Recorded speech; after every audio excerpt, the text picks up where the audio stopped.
कोकणातील प्रत्येक अपडेट जाणून घेण्यासाठी आजच माझे कोकणच्या सोशल मीडिया प्लॅटफॉर्मला लाईक, फॉलो आणि सबस्क्राइब करा। नमस्कार, मी सागर कदम। तुम्ही पाहत आहात माझे कोकणचे प्राइम टाइम बुलेटिन। बातमीपत्राला सुरुवात करण्याआधी पाहूयात बातमीपत्रातील महत्त्वाच्या घडामोडी।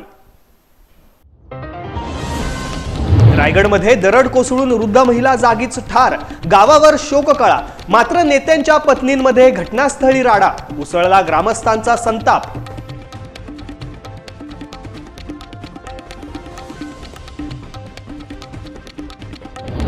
कोकणात सर्वत्र पावसाचे थैमान, रत्नागिरी, रायगडसह मुंबईमध्ये पूरजन्य परिस्थिती, जनजीवन विस्कळीत।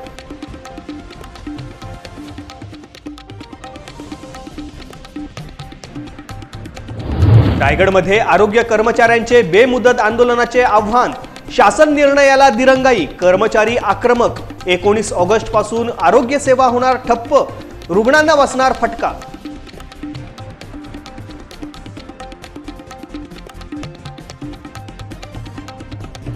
प्रशांत यादव यांचा भाजपात प्रवेश, चिपळूणमधून मुंबईकडे कार्यकर्त्यांचा मोठा ताफा, चिपळूण तालुक्यात राजकीय भूकंप।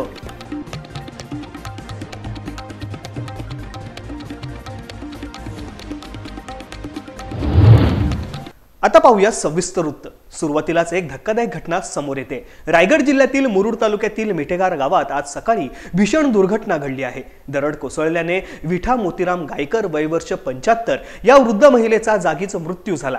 या दुर्घटनेमुळे गावात शोककळा पसरली असून ग्रामस्थ भयभीत झाले आहेत। आक्रोश आणि हळहळ व्यक्त करत ग्रामस्थ आपल्या भविष्याची चिंता करत आहेत।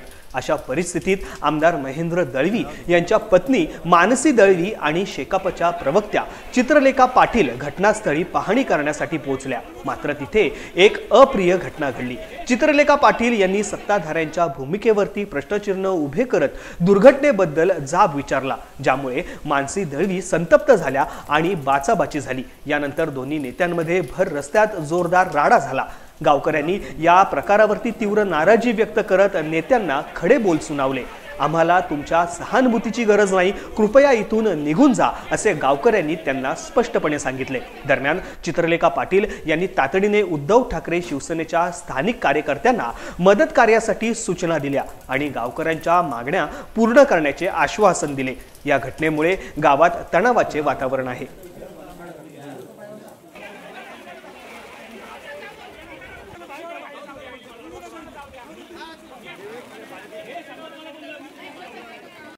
पंचांना लिहून आणा, सदस्य साहेब या ना पंचांच्या घ्या गावकीच्या। आम्ही बाकी याला सगळ्याला साहेबांना सहकार्य करायला तयार होतो, पण आम्हाला पुढचा न्याय पाहिजे। आज एक जीव गेला, उद्या आणखी 17 जाती। आम्हाला सर्व लेखी द्या, तुम्ही त्यांना शिफ्ट करा। जोपर्यंत त्यांचा इकडचं तुम्ही हे करत नाही, तोपर्यंत त्यांना किती दिवस ठेवणार, किती वर्ष ठेवणार? तुम्ही कायमचं करू नका, त्यांना कायमचे घरं द्या, हे पण आम्ही सांगतो। भविष्याचा त्यांचा बंदोबस्त आज पुढचे करतील, त्यावेळेस पण आम्हाला पूर्ण डिटेल पाहिजे। पोरांचं शिक्षण सोडून आई वडील म्हातारी त्या लोकांना फिरवायला लागतो। अशा लोकांना पुन्हा येतात तेव्हा पंचनामा येतात तेव्हा लोकांना स्थलांतरित करायचंय। त्याचा जो काय खर्च असेल महिनाभराचा, तो राजशिकाई स्वतः करीन आणि उद्याच्या उद्या आज रात्री त्यांना स्थलांतरित करा। आणि या दोषीवाल्यांना कारवाई झालीच पाहिजे, हे आणखी माहिती आहे। संरक्षण मिळताचा किंमत काय बघू, कलेक्टर ऑफिसशी आज बोलू, पण तुम्हा सगळ्यांना मला या प्रशासनाच्या या भ्रष्टाच्या बाजूने माझ्या सोबत उभं राहायला लागेल आणि माणसांना राहायला लागेल। दुसरी काय मागणी आहे, हे करा, हे 2 गोष्टी करू। स्थलांतर आज तुम्ही शेजारच्या राजकीय हॉटेल बघा, त्याचं काय भाडं असेल अक्षर पाठवून द्या आपल्याकडनं आणि त्याचा महिना का 2 महिने राहू दे। रत्नागिरी जिल्ह्यात गेल्या काही दिवसांपासून मुसळधार पाऊस सुरू असल्यामुळे जनजीवन विस्कळीत झाले आहे। जिल्ह्यातील नद्यांच्या पाणी पातळीमध्ये मोठी वाढ झाली असून अनेक नद्यांनी इशारा पातळी ओलांडलेली आहे।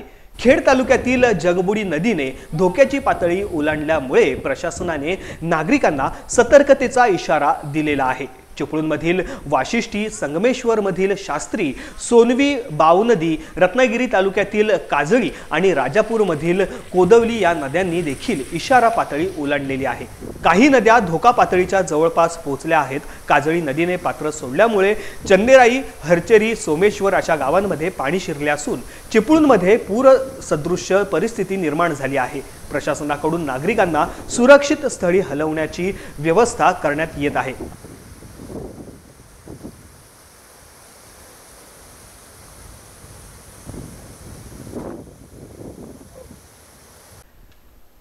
रत्नागिरी जिल्ह्यातील खेड शहराला पुराच्या पाण्याने वेढा घातला आहे। गेल्या 2 दिवसांपासून सुरू असलेल्या मुसळधार पावसामुळे जगबुडी नदीने धोक्याची पातळी ओलांडलेली आहे। नदीची धोक्याची पातळी 7 मीटर असून सध्या पाणी पातळी 7.80 मीटरवरती पोहोचली आहे। यामुळे शहरातील सकल भागांमध्ये पाणी शिरण्यास सुरुवात झाली असून मटण मच्छी मार्केट परिसर पूर्णपणे पाण्याखाली गेलेला आहे। खबरदारी म्हणून प्रशासनाने व्यापारी आणि नागरिकांना सतर्कतेचा इशारा दिला आहे। जिल्हा प्रशासन, पोलीस आणि महसूल यंत्रणा सज्ज झाली असून राष्ट्रीय आपत्ती व्यवस्थापन पथक म्हणजेच NDRF देखील सतर्क आहे। शहरातील पूरप्रवण भागात आवश्यक साधन सामग्रीसह कर्मचारी तैनात करण्यात आले आहेत। नगर परिषद आणि पोलीस विभागाने संयुक्त गस्त पथके तयार केली आहेत। संध्याकाळच्या भरतीमुळे पाणी पातळी वाढण्याची शक्यता वर्तवण्यात आलेली आहे। व्यापाऱ्यांनी दुकानातील साहित्य सुरक्षित स्थळी हलवलेले आहे। प्रशासनाकडून नागरिकांना सतर्क राहण्याचे आणि प्रशासनाच्या सूचनांचे पालन करण्याचे आवाहन करण्यात आले आहे। पोलीस आणि महसूल विभाग रात्रभर पूरप्रवण भागात पहारा देत आहे।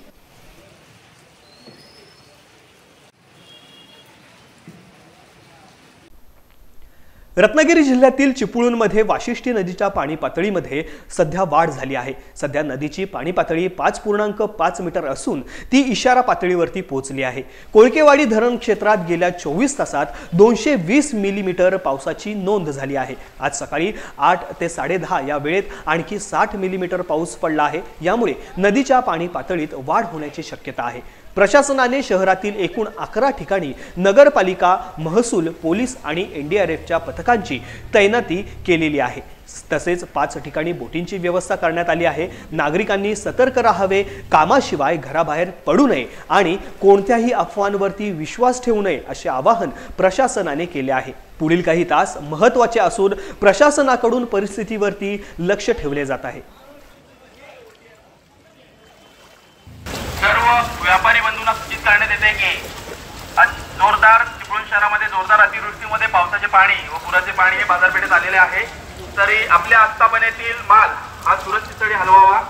तसेच काही मदत आवश्यक असल्यास चिपळूण नगर परिषद आपत्ती व्यवस्थापन कार्यालयाशी संपर्क साधावा। तसेच कोणतेही अफवांवरती आपण विश्वास ठेवू नये ही विनंती। धन्यवाद। रत्नागिरी जिल्ह्यातील लांजा तालुक्यात पावसाने जोरदार तडाखा दिला आहे। गेल्या 24 तासांमध्ये 166 मिलीमीटर पावसाची नोंद झाली असून यामुळे जनजीवन विस्कळीत झाले आहे। काजळी नदीने धोक्याची पातळी ओलांडल्यामुळे दत्त मंदिरामध्ये पाणी शिरले आहे, तर मुचकुंदी नदीचे पाणी साठवली गावातील मुस्लिम वाडीमध्ये घुसले आहे। सतत पडणाऱ्या पावसामुळे अनेक ठिकाणी पाणी साचले असून नागरिकांना अडचणींना सामना करावा लागत आहे। जिल्हा प्रशासनाने नदीकाठच्या गावांना सतर्क राहण्याचा इशारा दिला आहे। पोलीस, तलाठी आणि ग्रामसेवक यांच्या मार्फत पूरग्रस्त भागांमध्ये मदत कार्य सुरू आहे। नागरिकांनी अधिक माहितीसाठी प्रशासनाशी संपर्क साधावा असे आवाहन देखील करण्यात आले आहे।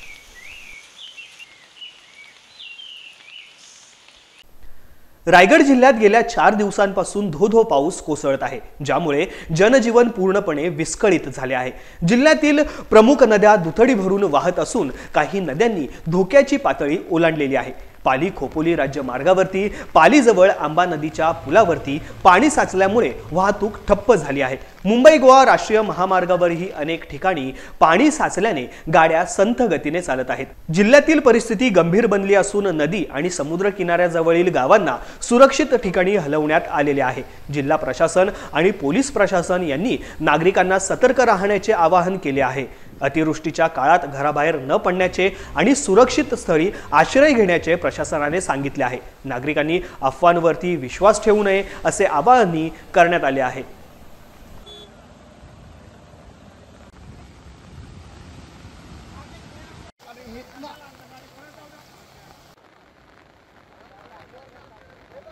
Police inspector Sherekar, Pali police station in charge.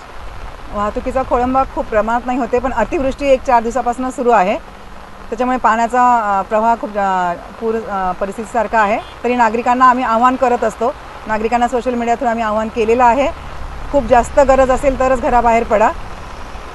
वाहतुकीचा खोळंबा थोड्याफार प्रमाणात आहे, पण आमचे पोलीस सगळ्या ठिकाणी सतर्क आहेत, सगळीकडे बंदोबस्त लावण्यात आलेला आहे. आपल्याला मदत लगेच मिळेल, तरी पण नागरिकांनी कृपा करून घराबाहेर खूप इमर्जन्सी असेल तरच बाहेर पडावे. रायगड जिल्ह्यामध्ये गेल्या 4 दिवसांपासून जोरदार पाऊस सुरू आहे. काल रात्री विश्रांती घेतल्यानंतर आज सकाळी महाड तालुक्यातील शिवतर विभागात ढगफुटी सदृश्य पाऊस झाला. या अतिवृष्टीमुळे कुंभे शिवतर गावातील स्मशानभूमीही वाहून गेली आहे.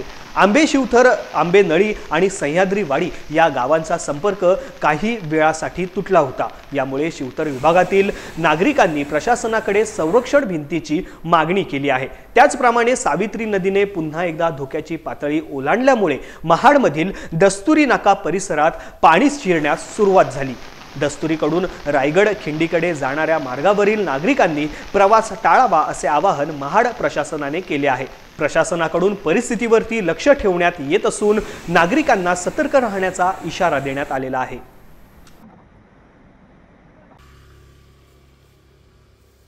विभागामध्ये ढगफुटीचं वातावरण झालेलं आहे, ढगफुटी झालेली आहे. त्यामुळं आमच्या कुंभे शिवतर गावाला फार मोठा धोका निर्माण झालेला आहे. तरीसुद्धा या ठिकाणी आमची स्मशानभूमी ही पहिल्याच उसळ्यामध्ये इथून गेलेली आहे. त्यानंतर माजी सरपंच भाऊ परशुराम साळुंके यांच्या शेतीमध्ये सुद्धा नदीचं पात्र तयार झालेलं आहे. तरी याकडे प्रशासनाने धडपडून जागा होऊन लक्ष दिल्या पाहिजे. या ठिकाणी संरक्षण भिंतीची फार मोठी आवश्यकता आहे. त्यानंतर तसं बघितलं तर शिवतर विभागामध्ये आमच्या आंबे शिवतर एक गाव आहे, त्या ठिकाणी सुद्धा एक ब्रिज आहे, त्या ब्रिजवरनं फुल मोठा पाण्याचा प्रवाह चालू आहे. तरी तो सुद्धा भविष्य काळासाठी उचलून पाहिजे, नाहीतर त्यांचाही संपर्क तुटण्याची शक्यता आहे असं या ठिकाणी मी प्रशासनाला सांगू इच्छितो. आणि प्रशासनाने त्याच्याकडे अगदी गांभीर्याने लक्ष दिल्या पाहिजे, एवढीच माझी विनंती आहे.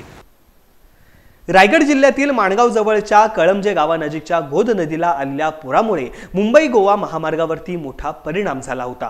नदीच्या पुलाला पाणी लागल्याने वाहतूक थांबवण्यात आली होती. प्रशासनाने तात्काळ पर्यायी मार्गाने वाहतूक वळवली. आता पुराचे पाणी ओसरल्याने महामार्गावरील वाहतूक पुन्हा सुरळीत सुरू झाली आहे, ज्यामुळे प्रवाशांना मोठा दिलासा मिळाला आहे. दरम्यान स्थानिकांनी नद्यांमधील गाळ काढण्याची मागणी केली आहे, जेणेकरून भविष्यात पुराचा धोका कमी होईल.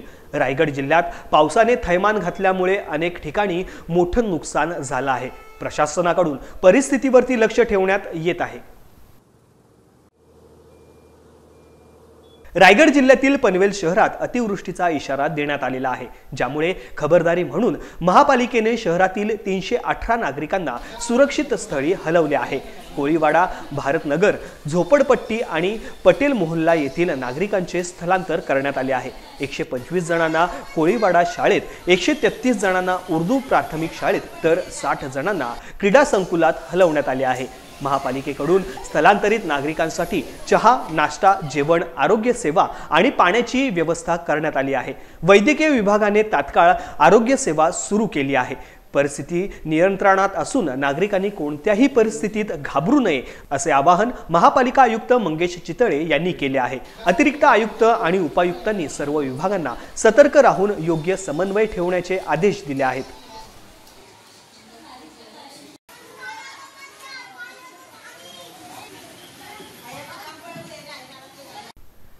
नवी मुंबई शहरात गेल्या काही दिवसांपासून मुसळधार पाऊस कोसळत आहे. या पावसामुळे शहरात अनेक ठिकाणी पाणी साचले असून जनजीवन विस्कळीत झाले आहे. रात्रभर कोसळलेल्या पावसामुळे एपीएमसी मार्केट, MIDC, सानपाडा भुयारी मार्ग आणि माफको मार्केट यांसारख्या सकल भागांमध्ये पाणी साचले आहे. यामुळे कामावर जाणाऱ्या नागरिकांना तसेच वाहन चालकांना मोठ्या त्रासाला सामोरे जावे लागत आहे. साचलेल्या पाण्यातून मार्ग काढताना वाहन चालकांची मोठी कसरत बघायला मिळत आहे. नवी मुंबई महानगरपालिकेने पाणी उपसा करण्यासाठी जास्तीचे पंप बसवले आहेत, परंतु सतत पडणाऱ्या पावसामुळे परिस्थिती नियंत्रणात आणणे कठीण झाले आहे. नवी मुंबई अग्निशामक दल देखील सज्ज आहे. पनवेल आणि नवी मुंबई परिसरात पावसाची तीव्रता कमी झाली असली तरी नागरिकांनी सतर्क राहण्याचे आवाहन प्रशासनाने केले आहे.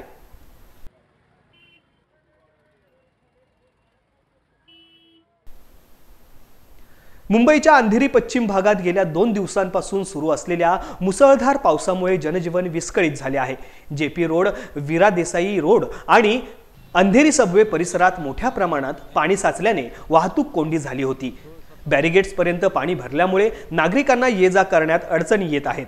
परिस्थिती नियंत्रणात आणण्यासाठी महानगरपालिकेने तातडीने कार्यवाही करत पाण्याच्या विसर्गासाठी 2 मोटारींच्या सहाय्याने प्रयत्न सुरू केले। सतत पडणाऱ्या पावसामुळे अनेक ठिकाणी सखल भागात पाणी साचले असून नागरिकांना सतर्क राहण्याचे आवाहन करण्यात आले आहे। प्रशासनाकडून परिस्थितीवरती लक्ष ठेवण्यात येत असून आवश्यक उपाययोजना केल्या जात आहेत।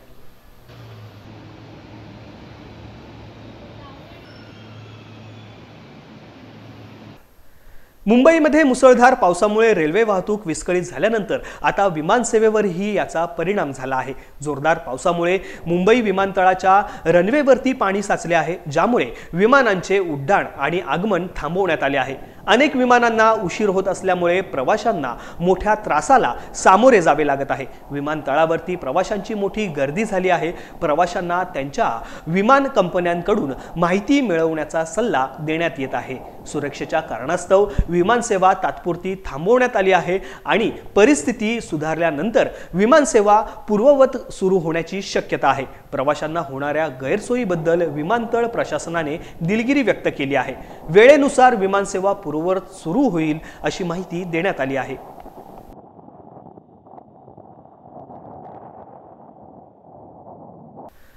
कोकण मराठी साहित्य परिषदेच्या जिल्हा उपाध्यक्षपदी गोविंद राठोड यांची फेरनिवड झाली आहे। खेडमधील श्रीमान चंदूलाल शेठ हायस्कूल व ज्युनियर कॉलेजमध्ये ते शिक्षक आहेत। त्यांची ही सलग 9वी वेळ आहे।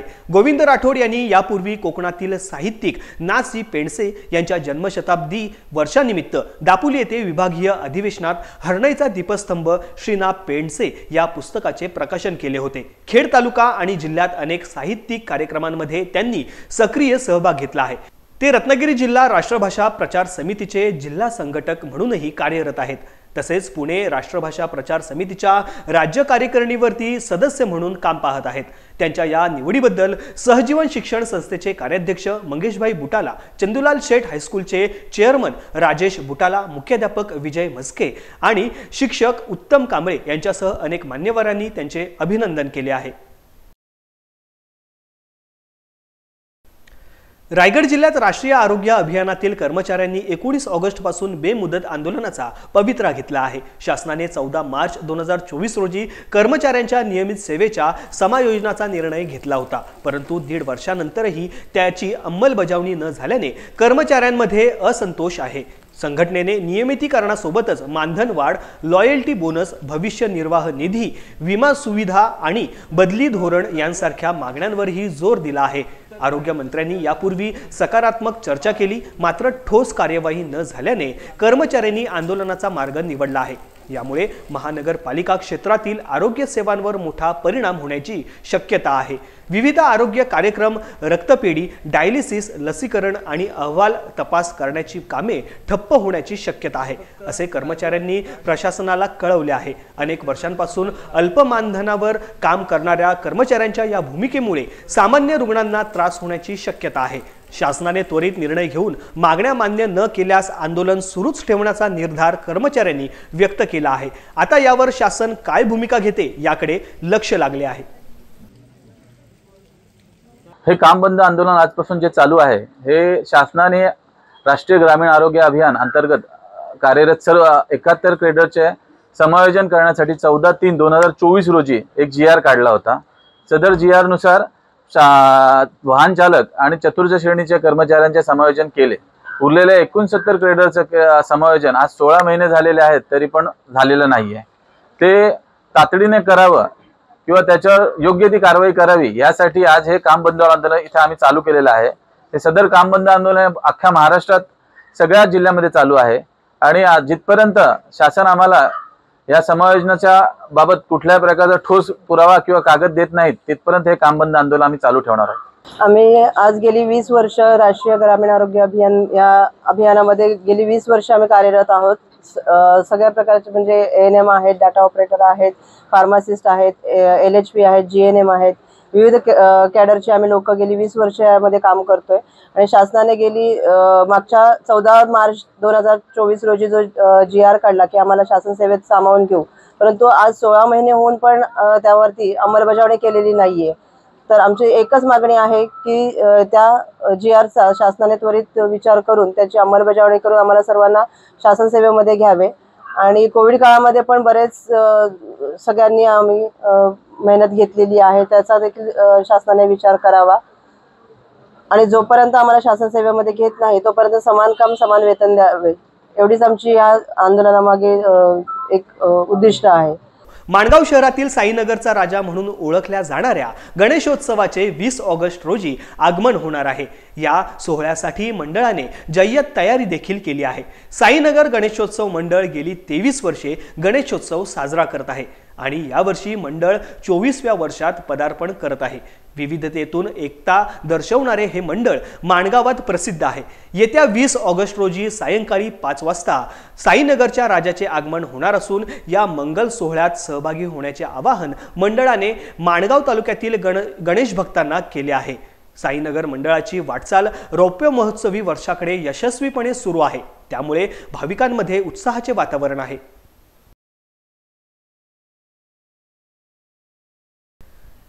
रायगड जिल्ह्यातील पेण तालुक्यातील रामवाडी येथे महाडमधील तारीक गार्डन इमारत दुर्घटनेच्या पुनरावृत्तीची भीती रॉयल ग्रँड्युअर इमारतीमधील सदनिकाधारकांना वाटत आहे। या इमारतीमधील A आणि B विंगचे बांधकाम निकृष्ट दर्जाचे असल्याचा आरोप सदनिकाधारकांनी केलेला आहे। इमारतीत सुमारे 100 सदनिका असून 600 पेक्षा जास्त नागरिक येथे वास्तव्यास आहेत। इमारतीचा पायाच कमकुवत असल्याने मोठे संकट ओढवण्याची शक्यता आहे। तळमजल्यावरील 28 मुख्य पिलरला भेगा गेल्या आहेत, तसेच इमारतीचे प्लास्टर ढासळत आहे आणि भिंतींना तडे देखील गेले आहेत। यामुळे नागरिक जीव मुठीत घेऊन जगत आहेत। प्रशासनाने या गंभीर बाबीकडे लक्ष देऊन तातडीने कार्यवाही करावी अशी मागणी जोर धरत आहे। वारंवार तक्रार करूनही प्रशासनाकडून कोणतीही ठोस उपाययोजना करण्यात आलेली नाही, त्यामुळे नागरिकांमध्ये असंतोष आहे। इमारत दुर्घटनेत निष्पाप लोकांचे बळी जाण्याची भीती नागरिकांना सतावत आहे, त्यामुळे प्रशासनाने वेळीच जागे होऊन योग्य उपाययोजना करण्याची मागणी नागरिक करत आहेत। अन्यथा लहान मुलांसहित पेण नगर परिषदेवरती मोर्चा काढण्याचा इशारा नागरिकांनी दिला आहे। मी या बिल्डिंगमध्ये सुमारे 4 वर्षापासून राहतोय। ह्या बिल्डिंग आहे 2020ला आम्ही बिल्डरकडून वापर परवान्याचे पैसे भरून वापर परवाना घेऊन घेतलेली आहे। सदर बिल्डिंगची अवस्था खूप बिकट आहे। या बिल्डिंगचं एवढं निष्कृततेचं काम झालेलं आहे की आज पडेल की उद्या पडेल हे काही सांगता येत नाही आहे।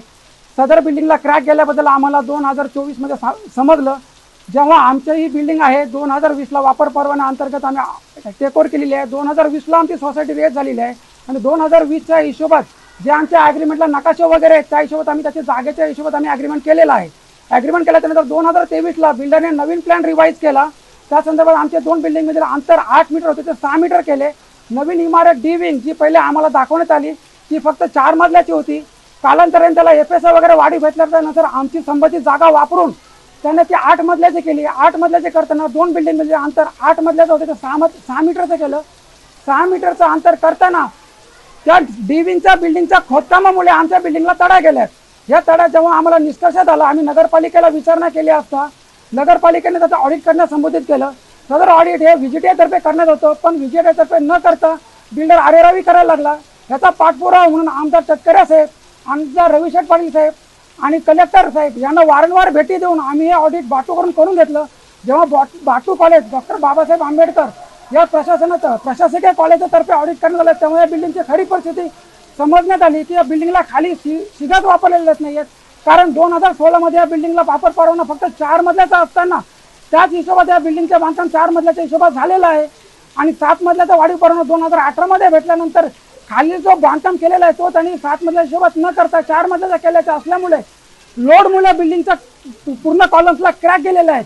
ह्या क्रॅक आणि निष्कृष्ट बांधकाम केलेलं आहे आणि वाढीव बांधकामामुळे गेलेले आहेत। आज जवळपास 2 वर्षापासून आम्ही जीव मुठीत घेऊन इथं राहतोय। नगर प्रशासनाला वारंवार तक्रारी करतोय, तरी कुठल्याही प्रकारची दादा बिल्डर घेण्यास तयार नाही आहेत। आम्ही आमच्या आयुष्याची कमाई, इथं बहुत सारे वयोवृद्ध माणसं आहेत त्यांनी पूर्ण पेन्शनची कमाई याच्यात घातलेली आहे। का तर प्रत्येकाला आपल्या हक्काचं घर हवं असतं। या हक्काच्या घरासाठी प्रत्येकाने कर्ज काढून बिल्डिंगमध्ये फ्लॅट घेतलेले आहेत। या अशी अवस्था असताना अवघ्या 4 वर्षात बिल्डिंग ही नस्तनाबूत होण्यासारखी झालेली आहे। त्यामुळे बिल्डरकडे आम्हाला या जागेसंदर्भात जेवढी आमच्या अग्रीमेंटला जागा आहे तेवढी जागा देऊन कन्व्हेंट डीड करून ही बिल्डिंग पाडून या जागी नवीनच बिल्डिंग बांधून देण्यात यावी. 5 ते 6 वर्ष जुनी असली तरी बिल्डिंग आत्ताच्या कंडिशनला पूर्णतः निकृष्ट दर्जाचं काम असल्यामुळे कोणत्याही क्षणी पडू शकते आणि कोणत्याही क्षणी मनुष्य जीवितहानी होऊ शकते. ह्या जीवितहानीला जबाबदार कोण असणार आहे? एक तर नगरपालिका, कारण की नगरपालिकेला आम्ही बिल्डर विरोधात या बांधकामासंबंधी अनेक तक्रारी केल्या. कलेक्टर ऑफिसला गेलो, प्रांत ऑफिसला गेलो, कोणत्याही प्रकारचा प्रतिसाद झाला नाही. गेल्या 2 महिन्यापूर्वी बिल्डिंगचा स्ट्रक्चरल ऑडिट झालं. आज गतापर्यंत स्ट्रक्चरल ऑडिटचा रिपोर्ट मिळालेला नाही आणि आज अशी बिल्डिंगची कंडिशन आहे की बिल्डिंग जोरदार पाऊस चालले आहे, हवा पाणी जास्त आहे आणि ही कोणत्याही क्षणी बिल्डिंग पडू शकते. यामध्ये जर ह्या 100 कुटुंबाचं जीवदान गेलं तर ह्याला जबाबदार कोण? आणि भविष्यात आता ही बिल्डिंग पडली तर आम्हाला बिल्डिंग नवीन बांधून आणि तसेच बिल्डिंग च्या बाजूला रस्ता हा आम्हाला पाहिजे. आणि जर प्रशासनाने आम्हाला हा रस्ता आणि बिल्डरनी नवीन बिल्डिंग दिली नाही तर आम्ही 100 कुटुंब नगरपालिकेच्या कार्यालयासमोर आत्मदहन करणार आहोत. ही शासनाला अल्टिमेटम आहे. चिपळूणमध्ये राजकीय घडामोडींना वेग आला आहे. शरदचंद्र पवार राष्ट्रवादी काँग्रेस पक्षाचे उमेदवार उद्योजक प्रशांत यादव यांनी भारतीय जनता पार्टीमध्ये प्रवेश केला आहे. आज चिपळूण तालुक्यातून शेकडो गाड्यांचा ताफा मुंबईच्या दिशेने रवाना झाला आहे. विशेष म्हणजे उद्धव बाळासाहेब ठाकरे गट आणि शरदचंद्र पवार राष्ट्रवादी काँग्रेस या दोन्ही पक्षातील अनेक कार्यकर्त्यांनी यादव यांच्या नेतृत्वाखाली भाजपात प्रवेश केला, ज्यामुळे राजकीय वर्तुळात खळबळ उडाली आहे. चिपळूण शहरातून सकाळीच कार्यकर्त्यांच्या गाड्या मुंबईकडे रवाना झाल्यामुळे तालुक्यात एकच चर्चा सुरू आहे. या मोठ्या राजकीय बदलामुळे आगामी निवडणुकीत काय परिणाम होतो हे पाहणे महत्त्वाचे ठरणार आहे.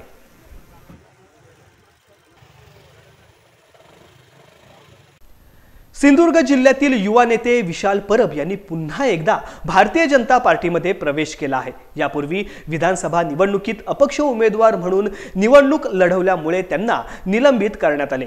आज आपल्या घर वापसीनंतर बोलताना विशाल परब म्हणाले की मी कधीही भाजप सोडली नव्हती. मी नेहमीच भाजपचा एक निष्ठावान कार्यकर्ता राहिलो आहे. इतर पक्षांकडून मला निमंत्रणे आली होती, परंतु मी भाजपमध्येच राहणार असे त्यांनी स्पष्ट केले. कोकणात भारतीय जनता पार्टीच्या विकासासाठी आणि पक्षवाढीसाठी सक्रियपणे काम करणार असल्याचे त्यांनी यावेळी सांगितले. आनंद म्हणजे भारतीय जनता पक्षामध्ये आम्ही याच्यापूर्वी सुद्धा होतो, मधल्या काळामध्ये पण मनापासून होतो आणि आजही आणि ह्याच्या पुढे सुद्धा राहणार आहोत. आज फक्त घर वापसी म्हणजे मी घरामध्येच होतो, घरामध्ये बाहेर नव्हतो, पण परिस्थितीनुसार माणसाला त्यावेळी तिथे कार्य करावं लागतं. भारतीय जनता पक्ष हा खूप जगातील 1 नंबर पक्ष आहे, देशातील 1 नंबर पक्ष आहे, राज्यातली आहे. आणि आज मी तुम्हाला एवढा शब्द देतो, कोकणात भारतीय जनता पक्ष आहेच, परंतु याच्यानंतर सुद्धा भारतीय जनता पक्ष जी जबाबदारी देईल, जे कार्य देईल ते तळागाळामध्ये न्यायचं कार्य माझ्यासारखा एक छोटासा कार्यकर्ता करेल. मी बेगमी काही करत नाही आहे, मी छोटासा कार्यकर्ता आहे. ही सर्व मतं भारतीय जनता पक्षाची आहेत. मी एवढंच सांगतो की ह्याच्या पुढे सर्वसामान्य जनतेचा फायदा होईल. योग्य दिशेने भारतीय जनता पक्ष जे मार्गदर्शन करेल तसंच आमचे सर्व कार्यकर्ते आणि मी कार्यकर्ता म्हणून कार्य करणार. मी तुम्हाला मगाशीच म्हटलं की मी छोटासा कार्यकर्ता आहे. हे सर्व माझे वरिष्ठ नेते आहेत, ते आदरणीय आहेत. मी इलेक्शनच्या वेळी सुद्धा हेच सांगितलं होतं, मी कुठल्याही व्यक्तीवरती बोलणार नाही. कुठल्याही व्यक्तीने जरी माझ्यावर बोललं तरी मी त्याच्यावर प्रतिक्रिया देणार नाही. परंतु हे माझे ज्येष्ठ सर्व नेते आहेत, त्यांना मी धन्यवाद देतो. भारतीय जनता पक्षामध्ये सन्माननीय नरेंद्रभाई मोदी साहेब, त्याचप्रमाणे अमितजी शहा साहेब, त्याचप्रमाणे आमच्या सर्वांचे लाडके मुख्यमंत्री देवेंद्रजी फडणवीस साहेब आणि या कोकणामध्ये म्हणा किंवा महाराष्ट्र राज्यामध्ये एक वेगळं आगळं नाव म्हटलं नंतर एक नाव येतं, त्याचं नाव आहे सन्माननीय रवींद्रजी चव्हाण साहेब. या सर्वांचे मी आभार व्यक्त करतो. माझ्यासोबत आलेले हायकोर्टचे ॲडव्होकेट अनिलजी नेरोडेकर सर म्हणा, आमचे सर्व वेंगुर्ला, सिंधुदुर्ग आणि दोडामार्ग, सावंतवाडीच्या सर्व कार्यकर्त्यांना मी धन्यवाद मानतो. कारण एवढ्या जोरदार पावसामध्ये हजारोंच्या संख्येने मंत्रालयाच्या समोर तळ कोकणातली लोक येणं ही सोपी गोष्ट नाही आहे. आज या ठिकाणी संपूर्ण जनतेने आणि महाराष्ट्राने पाहिलं असेल की तळ कोकणातली लोकांचं सुद्धा चव्हाण साहेबांवर, भाजपवरती किती प्रेम आहे. त्यामुळे आजचा हा कार्यक्रम खूप भव्य दिव्य, आम्हाला वाटलं नव्हतं एवढा मोठा झाला. रोहा येथे रोटरी क्लबचा पदग्रहण सोहळा रविवारी अत्यंत दिमाखदार पद्धतीने पार पडलाय। नवनिर्वाचित अध्यक्ष राजेंद्र पोकळे यांनी समाजहितासाठी शिक्षण, पर्यावरण व सर्वांगीण विकासासाठी काम करण्याचा संकल्प व्यक्त केला। या कार्यक्रमात अमेरिका आंतरराष्ट्रीय पोलीस क्रीडा स्पर्धेत सुवर्ण पदक विजेते नवनीत मोरे यांनी उपस्थितांना अनमोल मार्गदर्शन केले। यावेळी विविध क्षेत्रात उल्लेखनीय कार्य करणाऱ्या मान्यवरांचा सन्मानपत्र, रोख रक्कम व गौरव चिन्ह देऊन सत्कार करण्यात आला। यात पत्रकार, सामाजिक कार्यकर्ते, प्राणीमित्र, क्रीडापटू, इतिहास अभ्यासक यांचा समावेश होता। विशेष म्हणजे प्राणीमित्र कुमार देशपांडे यांना प्राणीसेवेसाठी 25,000 रुपयांची मदतही देण्यात आली। या सोहळ्यामुळे समाज प्रबोधन होऊन रोहा रोटरी क्लबच्या सामाजिक बांधिलकीला नवा उत्साह मिळाल्याचे मान्यवरांनी मत व्यक्त केले। तिथे फनफेअर होतो, त्याचं सुद्धा आमचं नियोजन आहे। महिलांसाठी येणाऱ्या कालामध्ये मेडिकल कॅम्प घेणार आहोत, लहान मुलांसाठी मेडिकल कॅम्प घेणार आहोत। तालुक्यातील शाळांना गरजेनुसार साहित्य लागणार आहे ते करणार आहोत। बाकी आमच्याकडे बरेचसे दर महिन्याला दरवर्षी आमची फॅमिली पिकनिक होते, आम्ही सर्व एकत्र होतो आणि गेल्या अध्यक्षांनी केलेले कामं त्याची पुनरावृत्ती रेग्युलर करत यावर्षी आम्ही 31 डिसेंबरला रोटरी क्लबचा एक कॅलेंडर सुद्धा बनवण्याचं प्रयोजन केलेलं आहे। अशी आमचं एवढं उद्देश असतो की ज्या वेळेला अध्यक्षपद मिळाल्यानंतर मागच्या अध्यक्षापेक्षा जास्त कामं करत आपल्या समाजामध्ये रोहा तालुक्यातील सर्व नागरिकांना आमचं रोटरीचं एकच वाक्य आहे की रोटरी म्हणजे काय तर स्वतःहून दुसऱ्याची गरजेची गरजवंताची गरजसाठी उपलब्ध व्हावं ह्याच्यासाठी रोटरीमध्ये खरं रोटरीचं कार्य आहे। आणि आमचे सर्वच माझे सहकारी आणि सर्व रोटरी बांधव आम्ही तालुक्यामध्ये ज्या ज्या गोष्टींना जिथे जिथे आवश्यकता लागते तिथे रोटरी क्लब उपलब्ध असतो, सहकार्य करत राहतो। आज सुद्धा केलंय, पुढे येणाऱ्या काळामध्ये सर्व आम्ही रोटरी सर्व तालुक्यातील प्रमुख गरजावंत असतील किंवा ज्यांना ह्या कार्यामध्ये ज्यांनी काम केलं त्यांचा सुद्धा गौरव करण्याचं काम आमची रोटरी ही करत राहते। आज गौरवमूर्ती सर्व आलेले आहेत, त्यांना सुद्धा आम्ही त्यांचा आभार मानतो आणि येणाऱ्या काळामध्ये रोटरीमध्ये आम्ही सर्वजण चांगल्या उद्देशाने काम करू एवढी भावी देऊन।